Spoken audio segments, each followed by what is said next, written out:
Eu quero compartilhar um texto com vocês em 1 Reis, capítulo 19.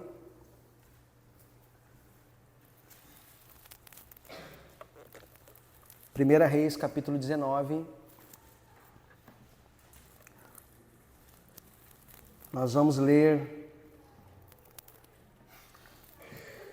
até o versículo 15.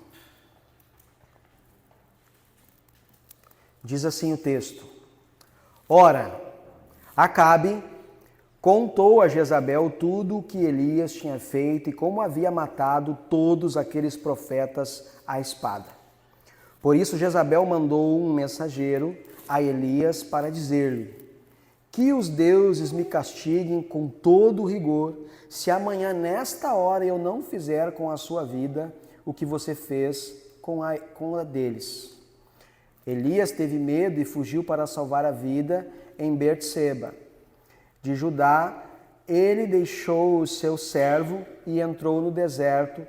Caminhando um dia, chegou a um pé de giesta, sentou-se debaixo dele e orou, pedindo a morte. Já tive o bastante, Senhor. Tira a minha vida, não sou melhor do que os meus antepassados. Depois se deitou debaixo da árvore e dormiu. De repente um anjo tocou nele e disse: levante-se e coma. Elias olhou ao redor e ali, junto à sua cabeça, havia um pão assado sobre brasas quentes e um jarro de água. Ele comeu, bebeu e deitou-se de novo. O anjo do Senhor voltou, tocou nele e disse: levante-se e coma, pois a sua viagem será muito longa. Então ele se levantou, comeu e bebeu. Fortalecido com aquela comida, viajou 40 dias e 40 noites até chegar a Horebe, o monte de Deus. Ali entrou numa caverna e passou a noite. E a palavra do Senhor veio a ele: o que você está fazendo aqui, Elias? Ele respondeu: tenho sido muito zeloso pelo Senhor, o Deus dos exércitos. Os israelitas rejeitaram a tua aliança, quebraram os teus altares e mataram os teus profetas à espada. Sou o único que sobrou e agora também estão procurando matar-me. O Senhor lhe disse: saia e fique no monte, na presença do Senhor, pois o Senhor vai passar. Então veio um vento fortíssimo que separou os montes e esmigalhou as rochas diante do Senhor, mas o Senhor não estava no vento. Depois do vento houve um terremoto, mas o Senhor não estava no terremoto. Depois do terremoto houve um fogo, mas o Senhor não estava nele. E depois do fogo houve um murmúrio de uma brisa suave. Quando Elias ouviu, puxou a capa para cobrir o rosto, saiu e ficou à entrada da caverna. E uma voz lhe perguntou: o que você está fazendo aqui, Elias? Ele respondeu: tenho sido muito zeloso pelo Senhor, o Deus dos exércitos. Os israelitas rejeitaram a tua aliança, quebraram os teus altares e mataram os teus profetas à espada. Sou o único que sobrou e agora também estão procurando matar-me. O Senhor lhe disse: volte pelo caminho por onde veio e vá para o deserto de Damasco. Vamos ler até aqui. Irmãos, eu sei que esta é uma história bem conhecida de todos. Anterior ao que nós lemos aqui, o profeta Elias, cheio do poder de Deus, cheio de autoridade no Senhor, ele matou profetas de Baal, ele matou soldados, ele operou milagres, né? Ele clamou, ele orou a Deus, fogo caiu do céu, ele fez milagres, maravilhas, prodígios, coisas, ele operou coisas sobrenaturais, coisas difíceis. Quando nós falamos sobre os profetas de Baal, diz que houve um desafio entre ele e eles, né? Eles o desafiaram qual Deus era verdadeiro, se o Deus de Elias ou o Deus de Baal, e ele disse assim: montem um altar aí, clame pelo Deus de vocês e eu vou clamar pelo meu. O Deus que responder com fogo, esse é o Deus verdadeiro. E aí eles fizeram ali todas as invocações durante muito tempo para Baal e Baal não enviou fogo.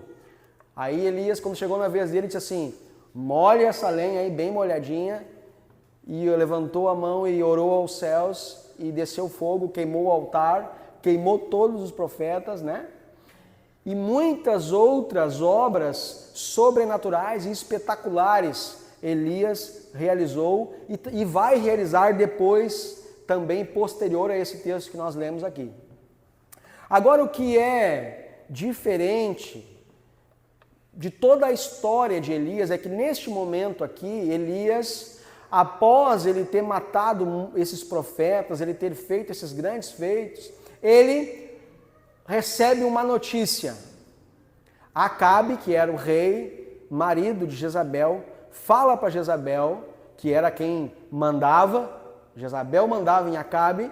Acabe é considerado um dos piores reis, né? Não só da nação que ele governou, mas também um marido horrível, um sacerdote horrível, um líder horrível do seu lar, porque foi dominado por uma esposa que não era uma mulher de Deus, e ele se deixou dominar, né?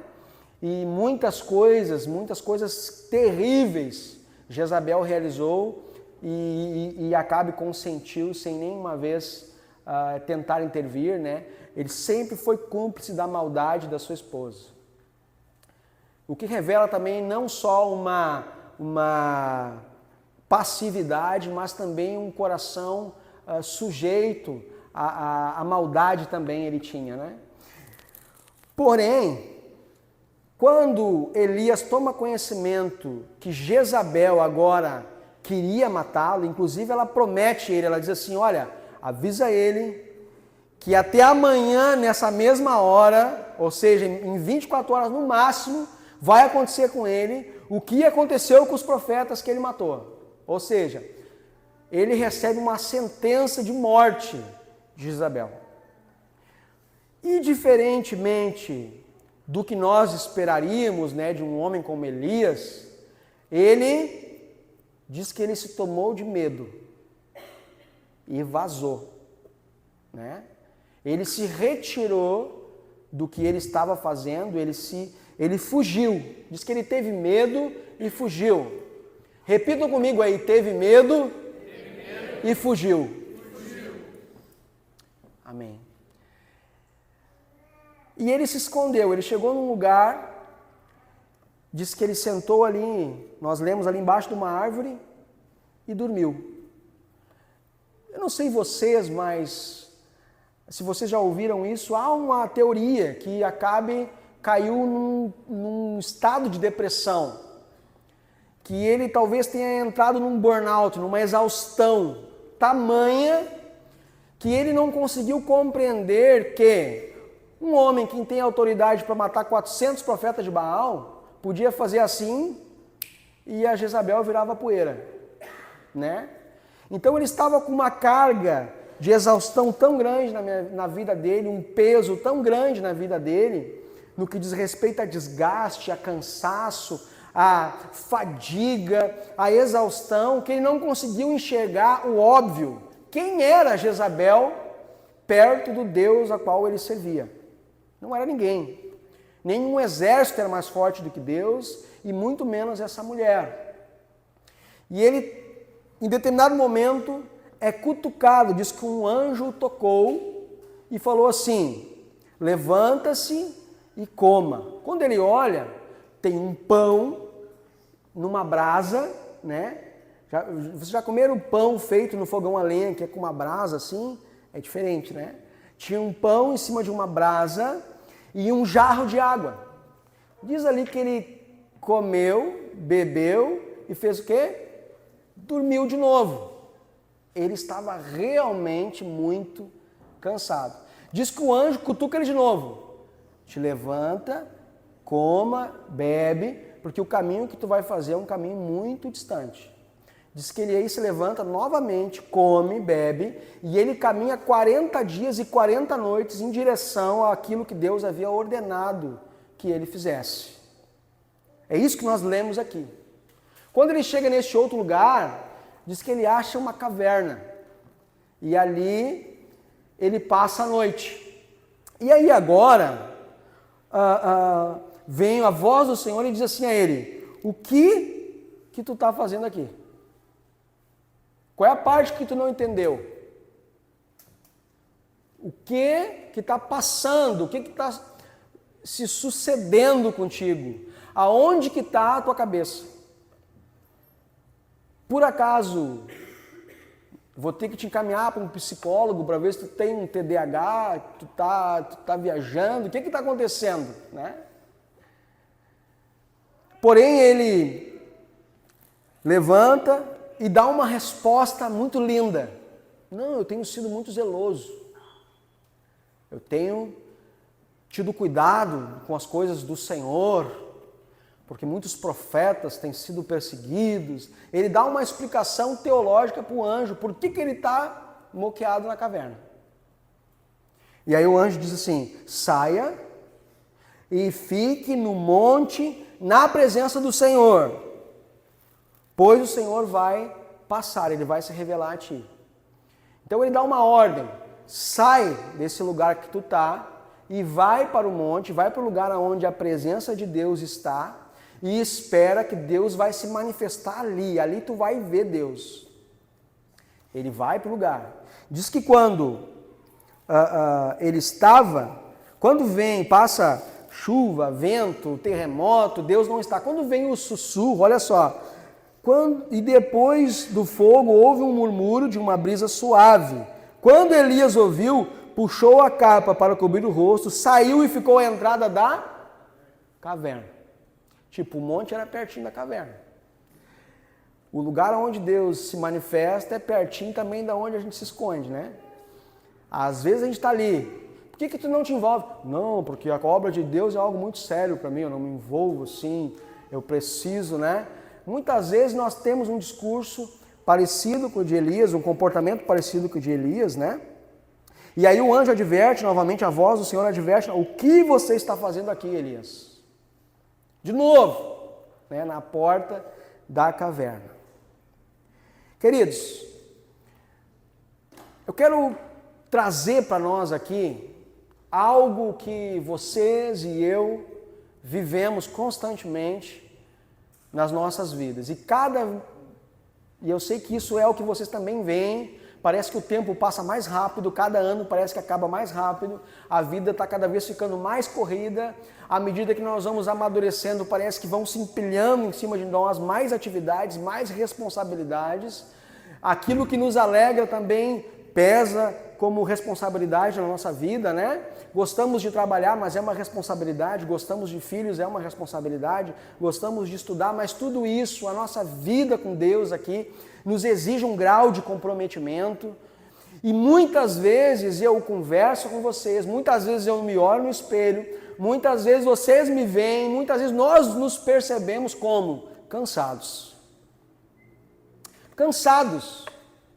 E não é porque estamos servindo ao diabo, parece que Elias estava no auge do seu ministério. Elias fez uma oração aos céus e o Senhor respondeu com fogo. Ele estava 100% conectado, ele havia unção de Deus na vida dele, havia poder de Deus, havia uma condição, uma autoridade na vida dele que nós não vemos nos dias de hoje.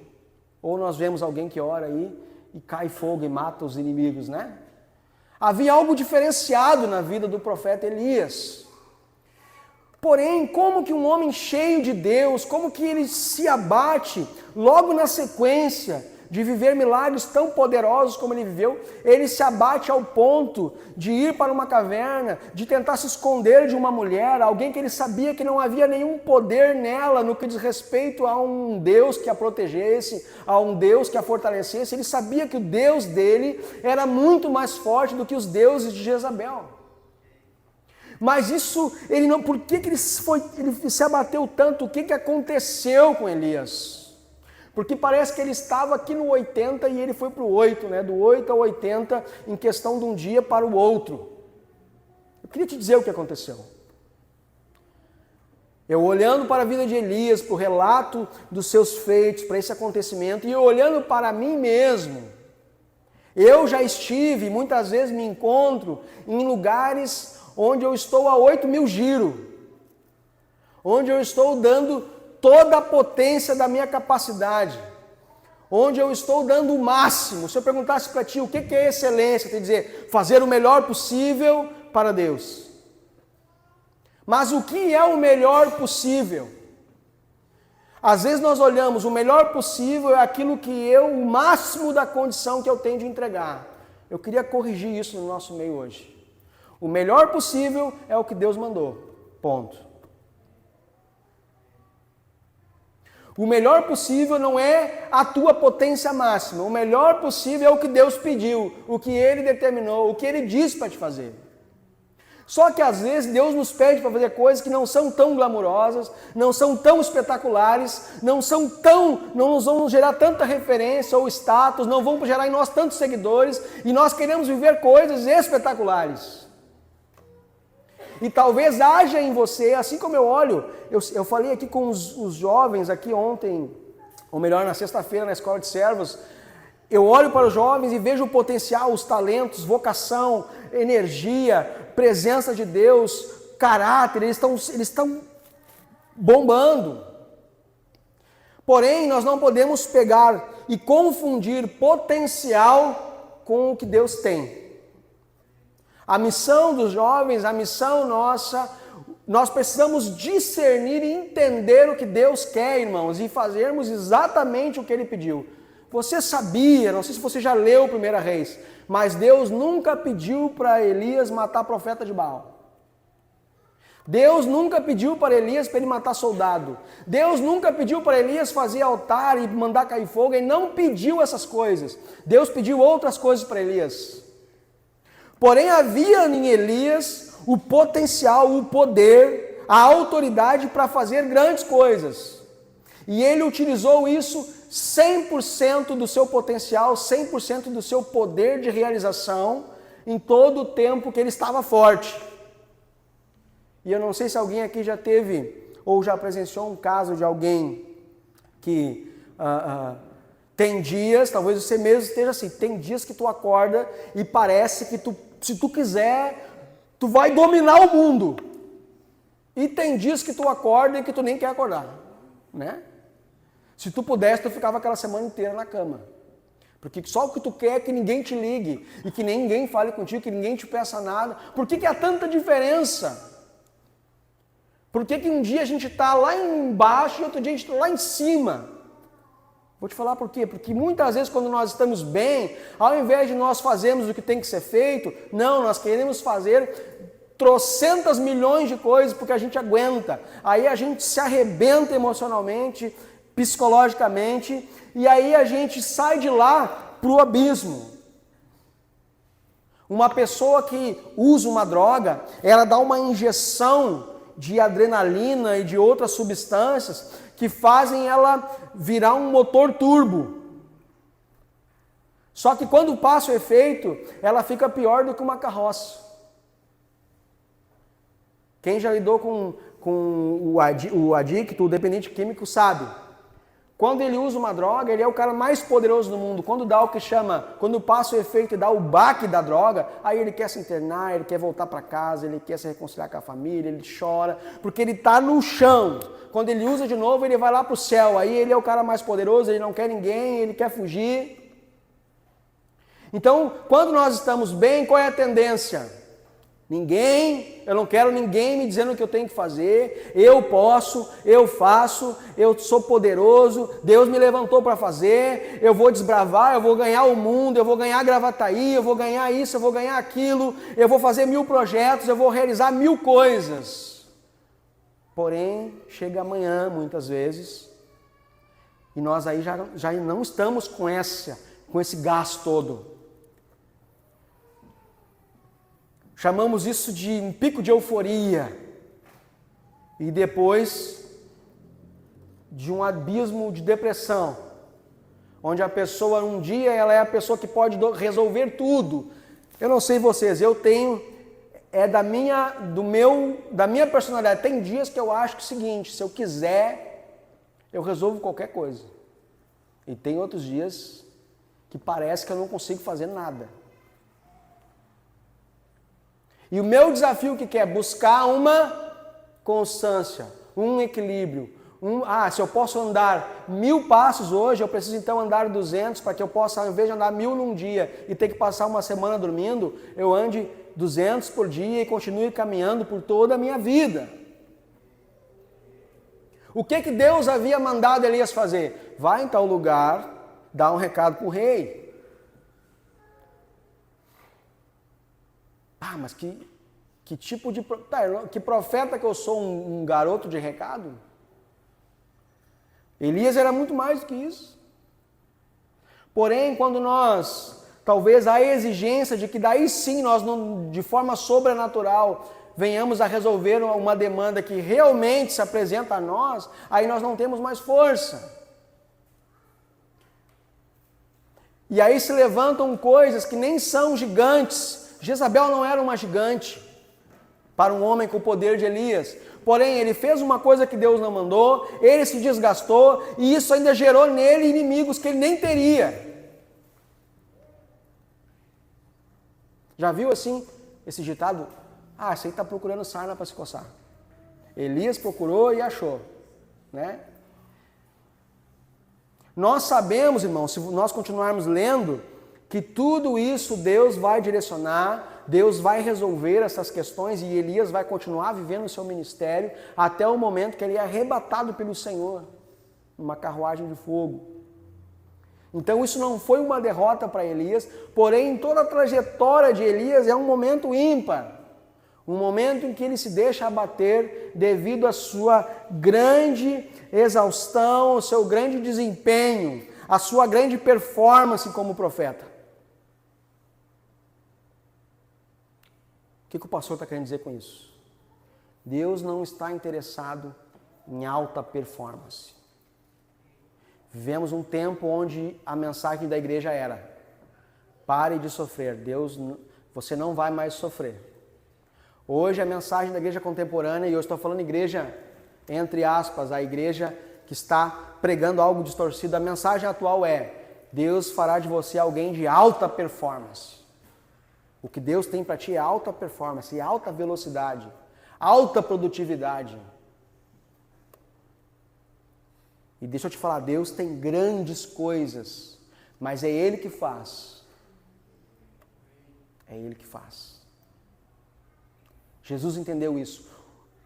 O ápice ministerial de Jesus, Ele estava pendurado numa cruz. Ele teve momentos lá que Ele falou para milhares de pessoas. Tem sermões, tem milagres que Ele realizou e milhares de pessoas visualizaram, presenciaram, mas o ápice do ministério de Jesus foi quando Ele estava pendurado naquela cruz. Foi ali que Ele consumou todas as coisas, foi ali que Ele realizou, que Ele consumou a vontade de Deus nele e através dele.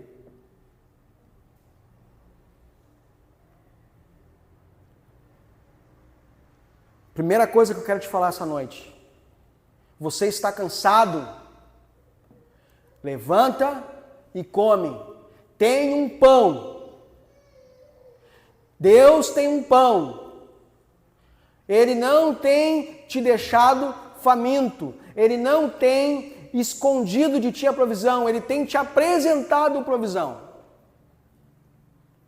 Você tem aí com você agora o pão de Deus, a palavra de Deus, a comida de Deus. Jesus vai dizer: olha, a minha comida é fazer a vontade do meu Pai. Então, quando eu abro as Escrituras e eu discerno o que Deus quer de mim, eu consigo compreender o propósito de Deus para a minha vida, eu leio, eu estudo, eu busco, eu oro, eu acabo me alimentando disso, me nutrindo disso.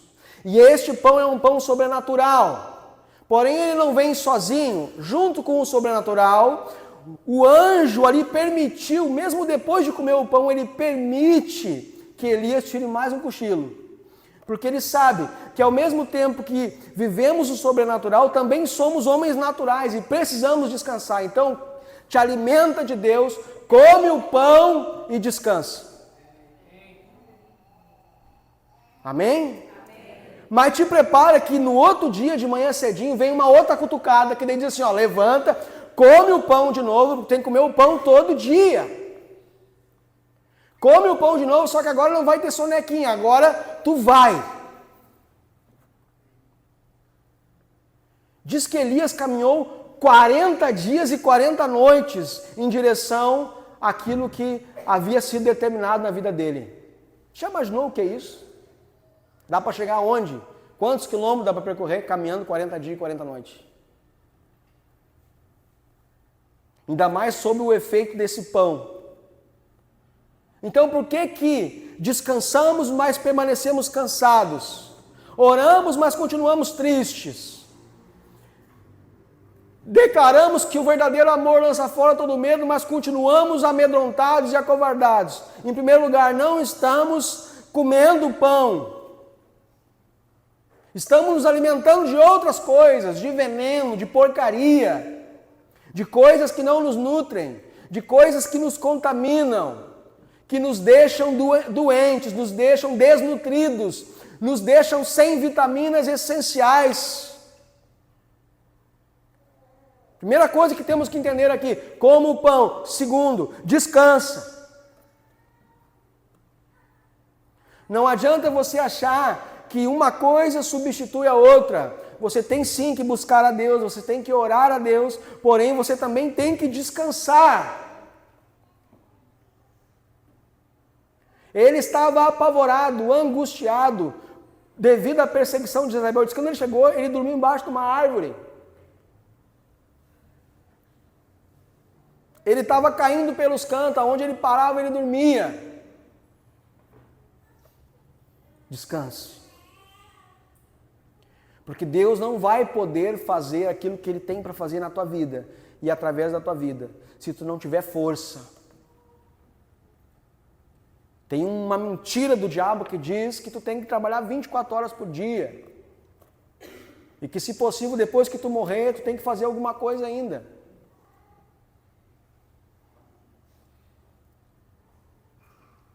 Isso é uma mentira. 3 pilares da saúde. Dando um spoiler já do retiro. Se eu perguntar para um profissional de saúde, alguém da psicologia, ou da enfermagem, ou da medicina, o que é ter saúde? O que gera saúde? Dormir bem, comer bem e praticar exercícios.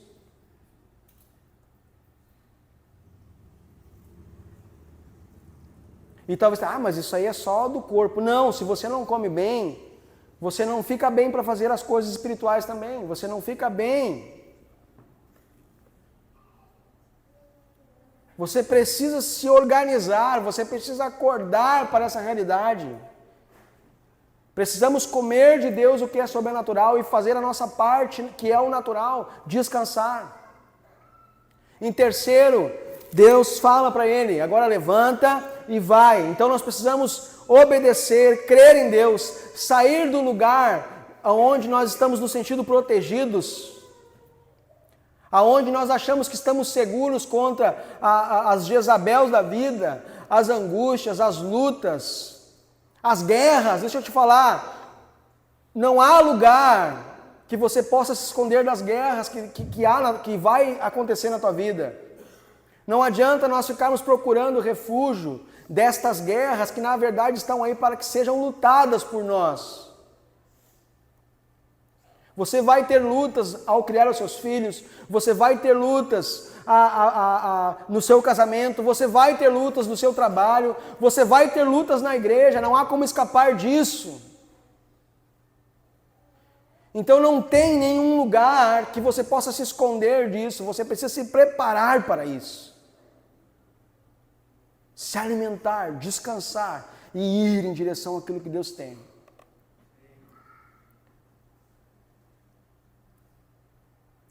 Quando, posterior a esta grande caminhada aí, Elias chega no lugar onde Deus mandou, ele emburaca numa outra caverna. E o anjo aparece ali de novo e fala, o que tu está fazendo aqui? E ele começa a justificar, começa a dar explicações bonitas. E o anjo diz, olha, saia daqui e vá para a presença de Deus. Deixa eu falar outra coisa que você vai precisar ter. Nem sempre vai ter pãozinho.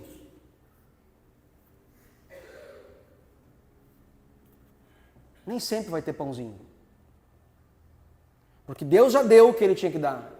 Jesus é o pão. E ele já deu o pão. Nem sempre vai ter pãozinho. Às vezes Deus vai aparecer e vai dizer, o que está fazendo aí? Ah, porque não sei o que eu estou muito mal. Olha só, sai daí e vai para a presença de Deus. Garra vergonha. Para com essa choradeira. Para de te escorar nas tuas debilidades. Para de te escorar nas circunstâncias. Para de apresentar só as lutas. Acha que a tua vida não é só luta. Também há um lugar, há uma presença, há uma comunicação de Deus, há uma relação. Para de enfocar nisso. Sai dessa caverna e vai para o monte. Porque ali Deus vai se manifestar, Ele vai aparecer para ti. E diz que acontece terremotos, acontece fogo, acontece chuva, e Deus não está nisso, mas Elias permanece firme. Olha só, não sei vocês, irmãos, mas é difícil para mim de mencionar que dá um terremoto, o cara fica. Vem fogo, o cara fica. Vem chuva, o cara fica. Vem vento, o cara fica. Aí vem uma brisa suave e ele sai. Mas é atravessado. A gente olha assim, a gente não consegue compreender, mas quando ele percebe, Deus chegou, ele também estava se acusando, havia uma acusação sobre a vida dele. Ele estava achando que ele era o último dos profetas, que ele não tinha mais nada com o Senhor, ele estava achando que o que ele merecia era morrer, que a vida dele já tinha acabado. Então quando Deus chega diante de nós e nós estamos nessa condição, a gente nem quer estar na presença de Deus. Diz que quando a brisa suave chega e ele vê que é o Senhor, ele sai, ele já está na portinha da caverna de novo. E o anjo, ei, o que tu está fazendo aí? Volta. Por que tu está vazando? Por que tu está saindo? Quem disse? Eu te falei que era para te estar aqui, que Deus ia se manifestar aqui. Agora Deus está se manifestando e tu saiu de novo. Só quem não quer estar na presença de Deus é quem acha que vai ser condenado, que vai ser castigado, que vai ser lançado no fogo, que está com medo do juízo de Deus. Irmãos, muitas vezes essa é a nossa condição. Oramos para que Deus se manifeste. Quando Deus se manifesta, nos dá uma resposta, nos dá uma palavra, aí a gente, eu não sou digno. Parabéns, né? Ninguém é digno, irmãos. Porém, há uma direção de Deus, há uma ordem de Deus. Quando o anjo repreende, manda ele voltar, ele dá a mesma resposta. De novo, não, mas é que eu tenho grande zelo pelas coisas de Deus. Eu sou um cara que eu tenho uma maturidade para discernir, né? Não é o meu tempo, eu acho que o meu tempo já passou. Todos os profetas já morreram. Aí o anjo, a voz de Deus diz assim, está viajando. Tem 7.000 profetas ainda. Tem 7.000 que ainda não dobraram seus joelhos a Baal. Tem 7.000 que ainda não beijaram. Que não se renderam. Então é o seguinte, e eu quero enfatizar aqui, há uma última direção de Deus para Elias. E a partir dessa direção, tudo muda. Elias volta para o prumo, ele diz assim, pega e volta pelo caminho de onde tu veio. E não era só geográfico, embora a gente entenda que vá para o deserto de Damasco, volta pelo caminho, não se trata apenas de geografia, irmãos.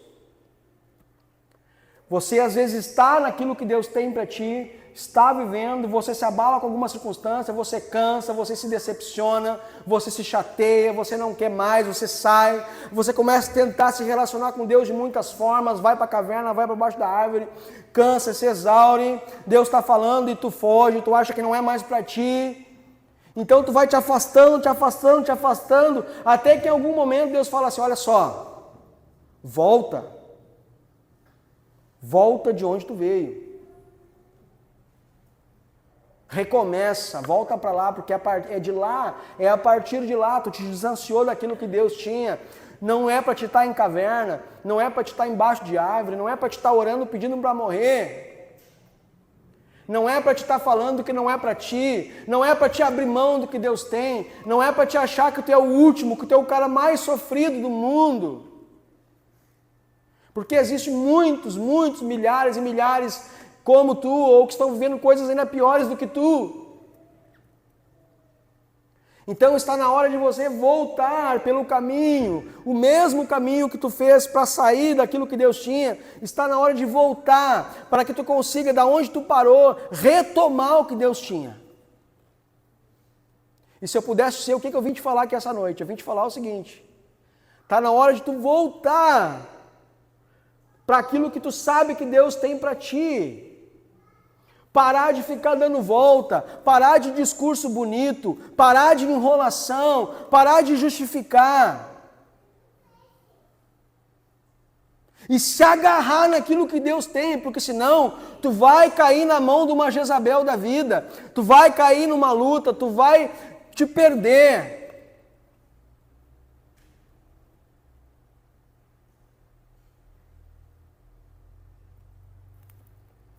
Volte pelo caminho por onde veio. Eu não sei vocês, mas uma fala assim é meio desanimadora. Né? Às vezes parece que a gente está caminhando e parece que a gente está sempre caminhando para frente. E a ideia de voltar não é animador. Porém, se tu está caminhando numa direção que está te distanciando daquilo que Deus tem, a ideia de voltar é uma ideia maravilhosa. Quanto maior o teu potencial, maior o teu poder, maior o teu talento, maior a tua condição, maior o teu recurso, maior... Se tu estiver indo para o lado errado, mais longe tu vai em menos tempo. Então, quando nós descobrimos que precisamos estar na presença de Deus, precisamos ouvir o que Deus tem, precisamos obedecê-lo, precisamos crer que Ele tem o melhor, precisamos voltar. Precisamos voltar. Você e eu, nós precisamos voltar. Voltar a orar. Voltar a ler as Escrituras. Voltar a jejuar. Voltar a ouvir Deus. Ah, mas é que agora o anjo só fica assim, ó. Terminou? Então, volta. Está na hora de voltar, irmãos. Eu queria falar algo aqui que talvez seja forte para quem lidera ministério. A Bíblia nunca falou de líder de louvor, de líder de Projeto Amor, de líder de Juade, de líder de instituição, de líder de recepção, de líder de loja, de líder de portaria, de líder disso e daquilo. A Bíblia não fala dessas coisas. A Bíblia fala de um povo que avança para um alvo, que obedece à voz do Senhor, que quando precisa fazer o caminho de volta, faz com alegria, porque entende o que está acontecendo.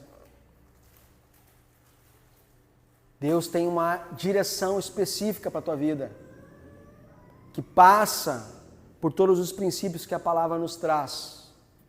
Então, um bom início para você começar a viver o que Deus tem de forma específica. Observe os princípios. As pessoas sempre querem começar do zero, sem fazer o caminho de volta. Elias poderia dizer, então a partir de hoje eu vou começar do zero. Não, volta. Você precisa fazer o caminho de volta. Porque o que Deus tinha para ti não era a partir daqui, era a partir lá de outro lugar. Um lugar que tu está muito distante.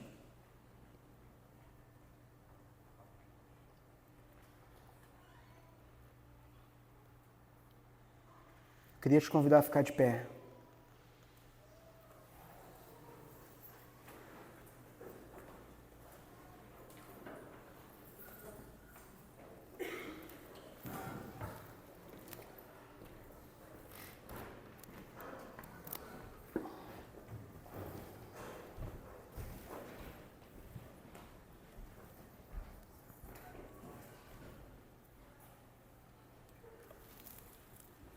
Existe, irmãos, uma direção para a nossa vida aqui nessa noite. E ela não se trata de tarefas ou cargos.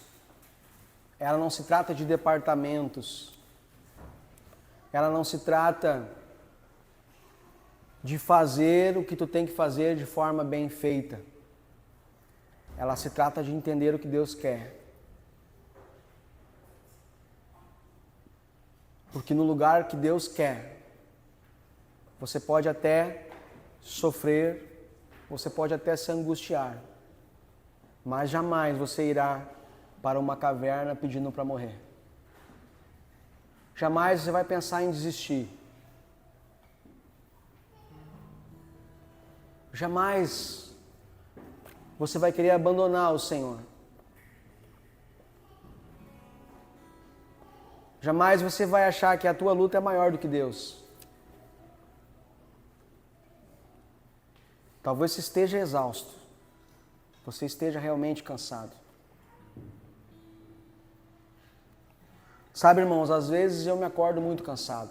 Às vezes eu vou dormir de uma forma que parece assim, ó. Eu vou precisar dormir 3 dias para descansar do que eu vivi hoje. E muitas vezes eu já fui dormir assim, ó, de calça, jeans, cinta. De chegar tão cansado depois de um dia. Ter vivido tantas coisas naquele dia. Estar tão exausto. Que literalmente chegar e cair de bruços na cama do jeito que está. E balbuciar uma frase que diz mais ou menos assim: Senhor, eu tenho 5 horas para dormir, me renova, porque amanhã tem mais. E eu acordar no outro dia, 0 bala. Mas já teve tempos que eu chegava em casa e caía desse jeito, e a minha oração era assim: Senhor, misericórdia, eu estou sofrendo tanto, Senhor. Olha para mim, como eu estou cansado. Ah, Senhor, me livra dos problemas amanhã, me livra, me livra. Me livra de toda luta. Me livra de ficar cansado. Que bom seria. Deus não vai nos livrar de lutas e de cansar às vezes, mas Deus tem um pão. Deus tem um recurso, Deus tem uma direção. E às vezes acontecem milagres, às vezes eu me acordo mais cansado do que o normal, né? Aquele dia que a gente acorda já na sexta-feira, quinta, sexta-feira, já está cansado. E eu venho para cá e milagrosamente aquele dia que parece que a gente precisa de um refrigério, o telefone não toca. Até umas 10 assim, aquele descanso. Deus deixa tu descansar. Deus deixa. Imagino que Elias comeu aquele pão, caiu para o lado dormindo e o anjo ficou ali. Tem que esperar. Tem que esperar esse homem se recuperar um pouquinho. Não dá para ele sair correndo agora. O anjo esperou. Deus espera tu descansar. Mas você tem que ir para perto dele. Você tem que pegar o pão. Essa é uma noite de pegar o pão.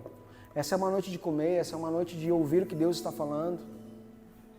De avançar para aquilo que Deus já te disse. Atrás de que tu tens te justificado? Atrás de que tu está escondido? Não dá explicação bonita. Não tenta explicar para Deus o que Ele já sabe. Apenas aceita o que o Senhor está te falando. Te posiciona. Recebe o refrigério de Deus nessa noite. Recebe também o entendimento de que você pode descansar. Recebe o entendimento de o que tem amanhã para a tua vida. Deus vai te dar o que tu precisa para amanhã. Ele vai se revelar a ti. Recebe o entendimento que você precisa voltar. Voltar para o caminho que Deus tem para ti, para o lugar que Deus tem para ti. Que não é esse lugar de exaustão, esse lugar de desânimo. Deus tem algo. Muitos estão distantes daquilo que Deus tem. E essa é uma noite de nós voltarmos.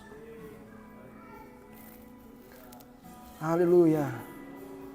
Se você quiser vir aqui à frente, pode vir, nós vamos orar. Vamos orar aqui por cura, por fortalecimento.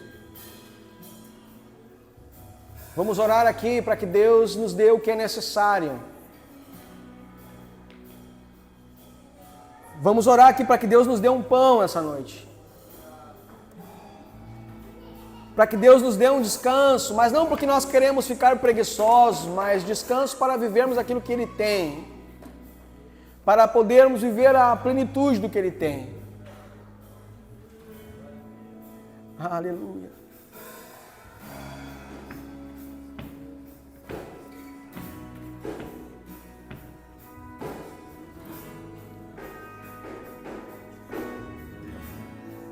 Buscamos forças em Ti, Senhor, nessa noite. Buscamos forças em Ti, Senhor.